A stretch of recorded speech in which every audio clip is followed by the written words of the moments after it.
Yes, man. I haven't done a long form video on this channel for a little while. Hopefully, you guys have enjoyed the content thus far. Obviously, we've kind of tried to take this channel in a new direction, but I had to talk about this, man. I really, really did. I've just finished, and listen, don't kill me. I'm trying to get through as much anime as I possibly can, because I know there's so much that I've missed out on. But I've just finished watching Vinland Saga season 1 and season 2. There is currently, at the time of this video, no season 3. So yeah, I'm hoping that does obviously come out. But I mean, obviously I'm in a lot of circles, and I'm trying to immerse myself in the anime culture a lot more, around different types of individuals, the top creators out there, on YouTube, and other social media platforms and things like that. So I'm trying to immerse myself, man. Like, I really am. And so Vinland Saga was something I think I saw someone mentioning, in terms of they had a top 10 and they put Vinland Saga, in, I think it was in their top 3, which I found kind of interesting, because I thought to myself, wow, kept seeing it on Netflix, it kept flashing up and all these other various different things. I just didn't really know as to, whether it was worth the watch, kind of thing. I was watching other things and I was trying to get through other little bits and bobs, but yeah, listen, I've taken some time out, I've watched it. This, for me, my personal opinion, this is what I call top tier TV. In general, just when we talk about TV series and things like that, this is top tier. There's depth, there's character development, there is action, there is love, there is, sorrow, there's an actual story that you can follow. Now, when we're watching certain types of anime, now, as we know, you got your solo levelings and things like that. Animes where there's not really much story going on. It's just more about powering up and leveling up, and yeah, you beat the bad guy, you're the strongest now. And it follows a simple kind of trend in a lot of the anime that I've seen. Again, that's not to say all the anime out there is like that, but in terms of the ones that I've mostly seen and the ones that people mostly talk about. So when you talk about Dragon Ball Z, Naruto and things like that, even a One Piece to a certain degree, I feel like it's kind of similar to that kind of effect. There's more of a story, but it's just one of those where, yeah, it's just really about this one character. Once they get to this level, then we see what they're like at this level, how they got to this level. Okay, the trials and tribulations that they had to go through to get to this level. All right, now we got down, they've got to get to another level, kind of thing, to overcome that level, because that level is just clearly not strong enough, because there's a bigger and badder person who is at a higher level, so they need to get stronger. And we watch them battle. And listen, I love those kind of categories, in terms of watching anime. So I'm not going to sit here and completely just shit on it, for example, right? But ultimately, a lot of anime I feel is kind of like that, and these are good animes, by the way. I'm not, again, I don't want to seem like I'm criticizing these animes, right? They are good animes. My Hero Academia, for example, really good anime, but ultimately, again, it's kind of like a power up. All right, cool. He gets to this level. Once it gets to that level, then we've got to see how he gets to the next level, because he's got to beat One for All. Like, it's just, it's just one of them.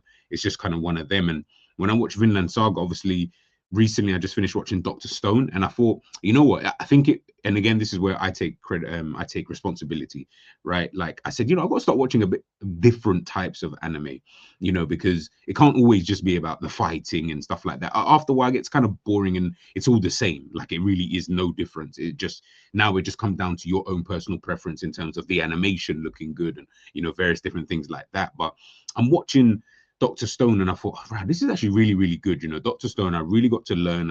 I actually learned watching it, understanding certain things, and, etc., etc. So then now to then watch a Vinland Saga, where again, you then learn, about different elements just of life history, the conquering of England, the Danes, the Vikings, slavery, and all these other various different things. Again, I got to learn and I got to really understand. And for me, I thoroughly enjoyed it thus far. So far, season 1 and season 2, following the story of Thorfinn, which I thought has been done excellently.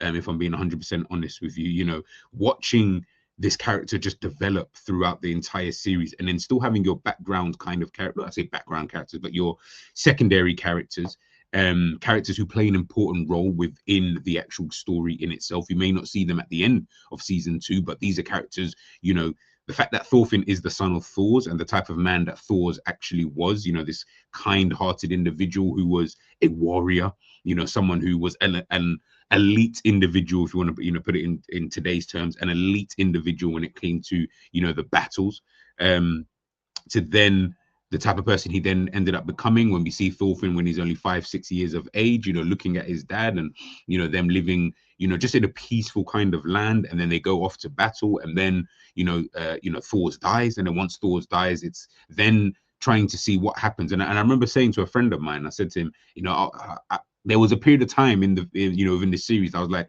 Thorfinn is starting to annoy me a little bit. Like he's just starting to annoy me because this kind of revenge that he wants on Askeladd, right, for killing his dad. I get it. I totally understand. This guy killed your dad. You're gonna want to kill him. I get that. But I just feel like the way he was kind of going about it. But then I said to my mate, I completely forgot. I guess myself as the viewer, this guy was 5-6 years old when he saw this happen. So he still had growing up to do anyway. It's not like he was a teenager / adult at the time to then have a couple years where you're a bit angry, but then you learn to kind of handle your emotions a bit better, and then you can move on. No, he was like 5-6. Do you know what I mean? And then so your brain isn't even fully developed in that kind of sense, and our brain's constantly developing anyway. So to have to go through something like that, to then being able to understand that what your dad used to always tell you in regards to a real warrior doesn't necessarily need a sword kind of thing. It's those little elements that I found quite interesting within the story. And then as we come to the end of season 2, Thorfinn becoming a slave, and him by him being a slave, it taught him quite a lot in his own journey, because it taught him almost like the redemption. It was all about that. It was all about, of course, meeting Einar, of course, obviously helps him. And that's another slave he can obviously work with. But again, secondary characters who come in to kind of further progress the story. Meeting someone like Einar and understanding his story and understanding that, as much as you didn't care about dying, obviously you had a moment where clearly your body is telling you that it doesn't want to die. So try and live, and I guess try and redeem yourself, try and move forward with life. It's not all about the revenge. You've had that phase now. It's over. Askeladd died. It wasn't by your hands. That's what you wanted. Unfortunately, it couldn't happen. Now let's kind of push on and move forward. And I just think that just watching it, like the depth of the story, like for me, I don't know, man. I have to give that like a 8, 9 out of 10. I'll be honest. I thought it was really, really good. And I rarely give high scores on on TV shows kind of thing, because I do feel like some of the shows are quite overrated, but I guess it's just when it's popular kind of thing, right? But yeah, no, Vinland Saga, really, really good story. I really can't wait for that season 3. I really want to know in terms of the story now I haven't read the manga, so of course maybe if I read the manga I'll be able to understand, but because I haven't read it, I don't know what that next kind of arc is for Thorfinn. Of course he wants to obviously head on over to this new land. He wants to build this peaceful world.